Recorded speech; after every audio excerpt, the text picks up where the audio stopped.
Feu de paille ou relance durable du marché, on va avoir la réponse dans cette vidéo. On a un Bitcoin qui est passé de 6 000 $ à presque 9 000 $ en très peu de temps, une dizaine de jours. Qu'est-ce que c'est? Est-ce que ça va être durable? Est-ce que c'est une remontée momentanée? Et surtout, quelles sont les raisons de cette remontée? On va voir ça tout de suite. Alors déjà, vous l'avez vu, je m'excuse pour l'environnement, je m'excuse pour le son. Vous ne me voyez pas très bien. Mais c'est pas grave parce qu'aujourd'hui j'ai surtout des choses à vous dire et c'est surtout de l'information que je vais essayer de vous transmettre. D'ailleurs, avant de commencer tout de suite les explications, je voudrais mettre le point sur deux choses. Premièrement, un grand merci à Grégory Raymond, d'accord, qui est un journaliste sur lequel je base l'un de ses articles. Ma vidéo est basée sur l'un de ses articles. Et cette personne, je l'ai rencontrée quand elle avait fait un article sur moi à l'époque où je me développais dans le monde du Bitcoin. Et aujourd'hui, elle continue à faire beaucoup d'articles dans différents acteurs et différentes entreprises de la blockchain pour le magazine Capital. Son article est juste hors du commun, c'est une personne qui gratte, qui cherche, qui donne vraiment une plus-value à chaque fois qu'elle publie un article et je voulais vraiment remercier cette personne pour son travail. Le deuxième point, c'est une société qui m'a contacté pour que je présente en gros leur activité sur ma chaîne. Je leur ai dit non pour deux raisons. Premièrement, ils me proposaient un petit montant. Quitte à être honnête avec vous, on va être honnête avec vous jusqu'au bout. Et deuxièmement, vous le savez très bien, dès que je parle d'un produit ou dès que j'essaye de mettre quelque chose en avant, il y a des gens qui viennent en commentaire et qui disent que c'est une honte de mettre en avant des produits. Enfin, vous connaissez un petit peu la communauté YouTube et certaines personnes qui peuvent se braquer pour du placement de produits. Et donc, je m'étais dit, pour un petit montant, je ne ferai pas de publicité.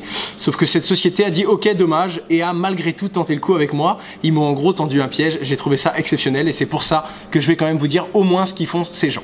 Allez, on commence tout de suite. Alors voilà, on a un Bitcoin qui passe de 6 500 $ à peu près vers les 9 000 $ aujourd'hui à l'heure où je vous parle, c'est-à-dire le 22 avril.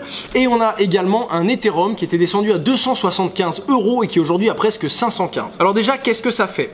Sur le papier, des bonnes nouvelles. Pour les traders, des très bonnes nouvelles. Et pour les mineurs, des très bonnes nouvelles également. D'ailleurs, la rentabilité des ASIC mineurs Bitcoin, mais également des cartes graphiques, a doublé depuis à peu près cette période. C'est-à-dire ça a commencé, je crois, cette remontée vers le 6 avril. Alors voilà, je vais vous donner dans cette vidéo 4-5 informations qui peuvent être et qui sont très certainement des sources certaines qui ont fait qu'il y a eu une hausse, d'accord. On m'a souvent reproché de vous parler que des baisses et pas des hausses, donc je vais essayer de faire le travail inverse aujourd'hui pour vous. En attendant, je vous demande également de, premièrement, toujours vous rappeler que le Bitcoin est indexé au marché. Quand le Bitcoin monte, ça fait monter toutes les crypto-monnaies. Quand le Bitcoin baisse, toutes les crypto-monnaies baissent aussi. Même si c'est pas toujours dans les mêmes proportions, c'est très souvent indexé. Deuxième chose, remettez toujours en cause ce que je vous dis. Évidemment, j'ai pas la science infuse, je peux faire des erreurs. Les faits que je vais vous donner sont des faits réels et des faits avérés. Malgré tout, il y a peut-être d'autres choses que je ne vois pas. Et troisièmement, n'oubliez pas qu'il y a toujours un ensemble et une dizaine d'informations qu'il faut mélanger pour comprendre pourquoi ça monte ou pourquoi ça descend. Il y a également des choses psychologiques. Quand on pensait qu'une crypto-monnaie ne pourrait jamais descendre en dessous d'une certaine valeur, quand on la voit passer en dessous, ça fait peur et on continue à vendre. Pareil au niveau des hausses. Il y a énormément de gens qui guettaient une résistance au niveau de certaines crypto-monnaies et qui se sont dit si on repasse au-dessus de cette valeur, ça va monter en flèche. Et du coup, l'un entraîne l'autre et vous avez compris pourquoi on en est là aujourd'hui. Alors sur les faits qu'il y a eu des remontées, il y a 3-4 gros points. Donc encore une fois, basé sur cet article que Grégory a partagé pour du Capital. Je vous le mets en description. Non seulement son article, mais aussi son arrobase pour le suivre sur Twitter. Vraiment, allez-y. Premièrement, les prises de position et les gens qui ont dû abandonner leur short. Donc je m'explique. Ça, c'est assez complexe à comprendre pour les débutants en tout cas. Un short, c'est quand on parie à la baisse sur une crypto-monnaie. Ou sur n'importe quelle action en bourse d'ailleurs. Vous avez une action ou une crypto-monnaie qui vaut 20 €, vous allez la shorter. En fait, vous allez parier qu'elle va perdre de la valeur.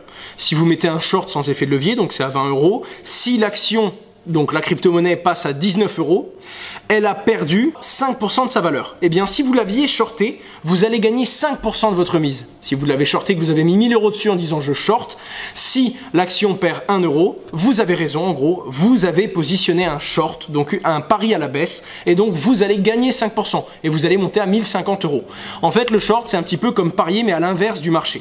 Le truc, c'est que c'est particulier à comprendre, dans le sens où une action, vous l'achetez, si aujourd'hui elle est à 20 €, vous avez 20 €. Si ça monte à 22 €, vous avez 22 €, puisque vous avez toujours cet objet qui vaut 22 €, et s'il descend à 18, ben vous avez perdu 2 €, et donc vous avez un objet qui vaut 18.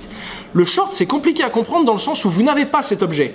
Vous allez faire un pari à la baisse. En quelque sorte, c'est comme si vous alliez acheter, je vous donne un exemple, vous voulez shorter le Bitcoin, vous allez acheter moins 1 Bitcoin. Si le Bitcoin baisse, eh bien à ce moment-là, vous avez gagné puisque vous aviez moins un Bitcoin et pas plus 1. Si vous l'aviez ce Bitcoin, vous auriez fait de la perte, mais là vous l'aviez en négatif. Et donc s'il descend, vous diminuez ce que vous aviez et en gros vous faites votre bénéfice. C'est très complexe à comprendre, mais c'est juste un concept après tout. Il ne faut pas aller plus loin non plus et il ne faut pas chercher vraiment à comprendre exactement mathématiquement comment ça fonctionne. Mais en tout cas, ce que vous devez comprendre, c'est que toutes les personnes qui avaient shorté le Bitcoin jusque-là, d'accord, depuis des semaines et des semaines, depuis que la grosse baisse a commencé, ces personnes-là gagner de l'argent à chaque fois que le Bitcoin continue à descendre. Sauf que là, si vous regardez les prix des crypto-monnaies, d'ailleurs je vous l'affiche, pendant un bon petit moment, le Bitcoin est resté stable. C'est-à-dire que les gens qui avaient fait des shorts ne gagnaient plus d'argent. Contrairement à une action qu'on peut acheter et simplement garder, comme du Bitcoin par exemple, quand vous ouvrez un short, vous ouvrez un contrat avec une société. On ne peut pas en effet acheter moins 5 Bitcoin, à part si une société vous propose de faire un contrat comme ça. Et le problème, c'est que pour tenir ce contrat, vous payez des frais tous les jours. Par exemple, sur Kraken, vous allez payer 0,01% de frais par jour. C'est-à-dire que si vous avez mis, je sais pas moi, 10 000 euros, vous allez perdre 10 euros par jour en fonction de la tenue de votre position. Si ça dure une journée, vous vous en fichez, mais si ça dure un an, tous les jours, vous allez casquer. Et vous vous rendez compte qu'au bout d'un an, tenir une position à la baisse, le seul moyen que ce soit rentable, c'est que le marché s'effondre vraiment. C'est-à-dire que si vous pariez à la baisse et que le marché ne bouge pas du tout, là où vous n'auriez pas perdu ni gagné d'argent en achetant, là vous allez vraiment en perdre car vous allez payer pour pouvoir conserver votre position. Eh bien, c'est l'une des grosses raisons. Beaucoup de gens ont commencé à ne plus gagner d'argent sur cette baisse au niveau des shorts et donc ils ont dû clôturer leurs shorts et donc arrêter de parier à la baisse sur le marché. Le seul moyen, quand on a moins 5 Bitcoin, de clôturer sa position, c'est de faire l'équivalent d'un achat de 5 Bitcoin. Et donc, on fait un achat, on arrête de parier à la baisse, on achète de la crypto-monnaie pour repartir sur la hausse, et donc là, d'un coup, on a pas mal de traders qui ont fait ça au même moment, et on a vu les prix gonfler. Et c'est l'une des raisons qui font qu'on a transpercé cette résistance, que je vous mets à l'écran, une résistance qui faisait qu'on était dans un canal baissier, et qu'on s'enfonçait de plus en plus dedans. Encore une fois, vous le savez, c'est psychologique. Quand tout le monde pense que ça va descendre, ça descend. Quand tout le monde pense que ça va monter, ça monte. Surtout les crypto-monnaies. C'est déjà psychologique dans les actions normales d'entreprise, Peugeot ou n'importe quelle société. Si tout le monde pense que ça va monter et vice-versa. Mais là, en plus, c'est les crypto-monnaies. Les crypto-monnaies, la définition même de la crypto-monnaie, c'est une solution technologique basée sur la confiance. C'est un moyen de ne plus passer par les banques, car on peut se faire confiance entre nous. Donc en gros, c'est vraiment la valeur de cette technologie, c'est que la valeur qu'on va lui donner nous aujourd'hui, et la valeur que les entreprises ont réussi à lui apporter, parmi des projets innovants comme l'Ethereum, etc., etc. Et donc, cette valeur-là fait que ce marché-là, plus qu'un autre, est très volatile. Parce que c'est vraiment la valeur que vous lui donnez, vous, en regardant cette vidéo, qui va faire que ça va valoir de l'or ou valoir pas grand-chose. Voilà. Ça, c'était le premier point. Alors, j'ai été long, mais j'espère au moins vous avez bien compris. C'est vraiment une notion que j'ai essayé de vous faire comprendre. Encore une fois, c'est toujours du psychologique, donc c'est un petit peu dur. Il faut prendre des pincettes quand je parle, surtout que je pars du fait que je m'adresse à des débutants. Deuxièmement, il y a eu une table ronde à l'Assemblée nationale française. Alors, encore une fois, c'est aucun rapport sur cette hausse, d'accord, mais je vous invite quand même à le faire. C'est l'un des événements qui pour moi est marquant en France, même si c'est pas ça qui a relancé les cours. Je vous mets la vidéo dans la description. C'est une assemblée nationale qui permet bien de voir quel est l'état d'esprit en France et où on en est technologiquement au niveau de nos élus, ceux qui vont prendre les décisions. Il y a eu une table ronde, des gens qui posaient des questions et des gens qui répondaient, mais des hauts placés français, et ça nous permet vraiment de voir, c'est vraiment intéressant de comprendre comment le milieu est perçu par nos élus, en quelque sorte. Je vous invite vraiment à regarder ça, je vous mets ça dans la description, et je vous invite à me donner votre avis sur la pertinence de Yorick Mombin, d'accord, qui était une personne qui a très souvent travaillé dans des grands groupes. Je vous laisse consulter son LinkedIn, je le mets en description. Il a fait partie de cette table ronde, et je le trouve super pertinent. J'ai adoré sa participation et ce qu'il a apporté lors de cette discussion. J'aimerais bien voir, vous, ce que vous pensez de ce qu'il a dit. Est-ce que vous partagez ces idées comme moi, ou est-ce qu'au contraire, vous êtes un petit peu plus axé sur les idées d'une autre personne qui était à cette table ronde. Le troisième point que je voulais vous parler, c'était George Soros, d'accord, qui gère l'un des gros fonds d'investissement, le fonds Soros, d'accord, Soros Fund, qui gère 26 milliards d'euros aux États-Unis. Autant vous dire que c'est pas un petit fonds, on parle de gros bonnets, et qui ont décidé d'investir très fréquemment, et du moins très bientôt, dans les crypto-monnaies. Non seulement c'est un fonds qui pèse énormément, donc c'est pour ça que ça a fait gonfler les cours tout de suite, ça montre l'intérêt d'un gros fonds du business classique vers le monde des crypto-monnaies, mais en plus de ça, c'était un fonds qui en début d'année dernière était totalement contre les crypto-monnaies. Donc on voit un sceptique qui change d'avis, qui revient sur sa position et qui décide d'investir. C'est donc un bon signe encourageant et forcément ça gonfle la valeur des crypto-monnaies. Ensuite, on a la même chose pour le fonds Venrock qui appartient à la famille Rockefeller. Donc bon, On commence à avoir des gros fonds de la finance traditionnelle. D'ailleurs, il y a le fondateur de Cardano qui a balancé un petit mot et qui a dit ben, on commence à avoir du Rockefeller, on commence à avoir du Soros, on commence à avoir des gros fonds traditionnels qui commencent à se tourner vers les crypto-monnaies. Ce serait bizarre qu'on voit tout d'un coup le régime fiscal qui arrive devenir beaucoup plus souple. C'était sous forme d'humour, dans le sens où si les plus gros du business traditionnel commencent à se tourner vers la crypto-monnaie, on va commencer à avoir des régimes un petit peu avantageux pour ces gens-là, et donc ça va avantager toutes les personnes qui investissent dans le monde des crypto-monnaies. Voilà. Ensuite, on a souvent parlé, du coup, et pour clôturer cette vidéo, d'un point de résistance. Donc le point de résistance, c'est qu'on était descendu dans un canal où on n'arrivait pas à dépasser une certaine valeur, et on n'arrivait pas à descendre en dessous d'une autre, un support. Là, ce qui s'est passé, je vous l'affiche à l'écran, c'est qu'on a dépassé cette résistance, et que là, on est en train de se demander, est-ce que le nouveau support, ce ne serait pas justement cette ancienne résistance? Alors on ne peut pas savoir, est-ce que c'est une petite remontée? Je voulais juste vous dire, on entend beaucoup de gens dire oui, ça y est, c'est reparti, on va repartir au-dessus des 20 000. Je ne vais pas vous dire que c'est impossible, mais en attendant, pour moi, ce n'est pas possible avec les informations qu'on a déjà. C'est-à-dire que ce ne sont pas ces quelques semaines de remontée qui font qu'on peut réexploser tout de suite les 17 000 ou 18 000 euros. Ça peut arriver, attention, hein, je suis totalement pour et je sais qu'à terme, ça arrivera un jour ou l'autre, mais en attendant, c'est pas avec 2 semaines de remontée qu'on peut être capable de positionner le marché. Faites attention à vous, c'est pas parce que tout remonte qu'il faut tout racheter maintenant. Il y a également un FOMOS, d'accord? Donc un FOMO, pardon, une peur en quelque sorte de rater le train. C'est ce qui touche le plus les débutants et c'est ça qui fait que beaucoup de gens perdent leur argent. Dès que tout s'effondre, ils ont peur, et quand ça devient vraiment catastrophique, ils vendent de peur de tout perdre.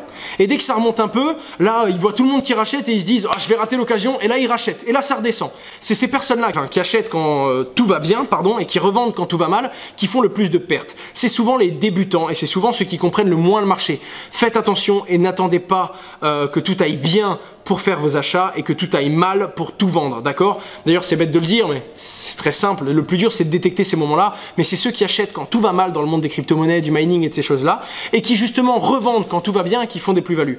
Donc, s'il vous plaît, je ne dis pas que ce n'est pas une bonne nouvelle et que ça ne va pas repartir encore plus haut, mais ne vous basez pas sur 2 petites semaines de remontée du marché, même si on parle d'une très grosse remontée, pour vous dire que c'est reparti, on est reparti pour 5 ou 6 mois de hausse vertigineuse. Mettez-vous bien à la place du trader. Il y a des gens qui vont essayer de tenter de prendre leurs bénéfices. La vraie question, c'est combien de temps ça va durer? Est-ce que cette hausse va être durable? Et ça, il faut plus d'indicateurs, plus de news, et il faut guetter les news pour voir s'il n'y a pas des gros fonds d'investissement qui rentrent dans le monde des crypto-monnaies, si on n'a pas des Google ou des gros établissements qui commencent à changer d'avis et qui commencent à apporter des solutions qu'elles n'apportaient pas jusque-là. Suivez bien les médias, suivez bien ce monde des crypto-monnaies et surtout, n'achetez jamais parce que vous avez le sentiment que vous allez rater le train. Ce n'est pas la bonne solution et le bon ressort de motivation. Voilà tout pour cette vidéo. Pour ceux que ça n'intéresse pas, vous pouvez arrêter maintenant, mais les autres, je vais vous raconter la petite histoire d'Inotech, une société. Je vous mets le lien bien sûr en description et je vous affiche le logo sur la vidéo. Alors ce qui s'est passé, c'est qu'ils m'ont contacté et ils m'ont dit bonjour, voilà, on peut te proposer quelques milliers d'euros pour faire une vidéo de crypto-monnaie et où tu parles de nous et où tu expliques qu'on accepte les crypto-monnaies sur notre site. Alors moi j'ai regardé, j'ai vu bon, une vidéo pour 1500, 2000 euros, je vais me faire défoncer par ma communauté, vous le savez très bien, c'est pas le cas de la plupart d'entre vous, mais en tout cas la plupart qui braillent en commentaire c'est le cas. Il y a toujours une dizaine ou une cinquantaine de personnes qui viennent et qui me disent oui, tu fais ça pour prendre de l'argent. Bon, indirectement, le but et de mon travail c'est de faire ça à terme, mais le but c'est vraiment d'apporter du contenu pertinent et d'essayer de faire avancer ma communauté. Du coup, je me suis dit, bon, si pour 1500 ou 2000 euros, je me fais détruire parce que je présente une société qui vend de la technologie et des produits technologiques contre des bitcoins, c'est pas intéressant. Et je leur ai dit, non, je suis désolé, je peux pas, pour ci et pour là. Ils m'ont dit, pas de souci, on comprend. En tout cas, au plaisir, merci beaucoup, on adore tes vidéos. Et puis, au plaisir de faire affaire avec toi un jour ou l'autre, comme on devient le premier site internet à vendre tout notre matériel technologique ainsi que des iPhones contre des crypto-monnaies et du bitcoin. Alors moi, je vois l'idée un peu innovante et tout, je trouve ça sympa, mais bon, je préfère pas faire la vidéo. Et ces gens-là, ils ont creusé un peu sur internet, ils ont chopé mon adresse personnelle, ils ont ensuite chopé l'adresse de mon bureau, de mon centre de production, et je reçois un petit colis, une petite boîte quand j'arrive au boulot le matin. Je l'ouvre, je trouve un casque comme ça dedans, donc un casque Bluetooth que j'ai essayé d'ailleurs qui marche très bien et avec marqué ce casque a été payé en bitcoin, peut-être payé en bitcoin et même si tu ne désires pas faire de la vidéo, tu l'as bien mérité avec ton travail sur internet, même si tu ne parles pas de nous, je te remercie vraiment de ce que tu fais. J'ai ouvert ce colis là, écoutez, hein, c'est pas grand chose mais je crois que c'était c'était un gros plaisir d'ouvrir ce truc là, ça m'a vraiment fait plaisir. J'utilise mon petit casque dans mon coin, j'ai visité leur site internet, c'est vrai, on peut acheter ce genre de casque avec des crypto-monnaies, on peut acheter un iPhone reconditionné avec de la crypto et plein d'autres choses comme des enceintes Bluetooth, etc. J'ai trouvé le geste super sympa de leur part et c'est après un non qu'ils m'ont fait un petit cadeau. Donc je voulais remercier ces gens-là et également leur donner un bon petit courage pour leur site Innotech. Et si jamais vous voulez les soutenir aussi, je vous invite à commander là-bas. Voilà tout le monde, c'était Asher, donc c'était une vidéo vraiment où je communique avec vous comme d'habitude et vous le savez, ce sont des vidéos où je suis moi-même, donc par définition je parle trop vite, je répète certaines choses même si j'essaye de couper un petit peu au montage, mais comme vous le savez c'est from scratch, du coup je parle un petit peu trop parfois, je donne des informations qui vont un petit peu dans tous les sens, mais la dernière fois que j'ai pris la parole dans la voiture, vous aviez vraiment aimé ça et vous m'avez demandé de le refaire. Alors voilà, je m'adresse directement à vous en fonction de ce que vous m'aviez demandé, ça me fait également de plaisir de vous dire pourquoi et comment je ressens cette hausse aujourd'hui. Si vous avez des questions dans les commentaires, vous savez que pendant les 2-3 premiers jours de publication, je jette toujours un coup d'œil et je remonte les commentaires les plus intéressants. Si jamais j'ai dit une bêtise, encore une fois, j'écrirai un commentaire et je l'épinglerai histoire de corriger ma bêtise et que ça n'affecte pas trop vos connaissances. Voilà tout le monde, c'était Asher, je vous remercie vraiment d'avoir suivi cette vidéo jusqu'au bout. À très bientôt.